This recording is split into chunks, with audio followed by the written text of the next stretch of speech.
Here it is, the most epic mock ever by the BuzzerBot. He's epic. And here he is, the epic mock that I mentioned back a couple of reviews back. And I'm filming this with the rest of those mocks that I released a couple of days ago or yesterday or whatever.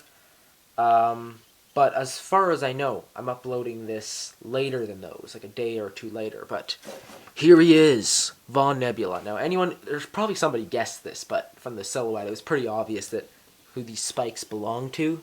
But there he is, Breakout Von Nebula. Now, you guys may remember I built a Breakout Meltdown and Corroder a while back. In fact, they were my first mock reviews. Not my first mocks, but my first mock reviews. And I'd always had plans to build a Titan Von Nebula. I also wanted to build an Explode. I did, but it wasn't good enough, so I never uploaded it. But here's Von Nebula. I finally built him. Many, many months later. As you can see, he's absolutely beautiful. He has so much attention to detail. He has a black hole weapon, which rather than being a staff, he just spawns at will. It's awesome. He holds it via these little Technic pieces that you can get in, like, I think I got this one from the jet plane. It's for making the canopy and stuff. There you go. It just plugs into the back of his hand. He has some thumbs and stuff.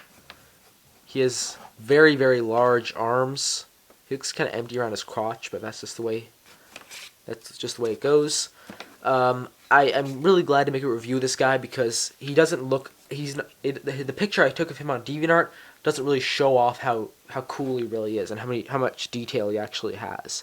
He has these rounded pieces back here, which are meant to emulate that rounded stuff behind his back.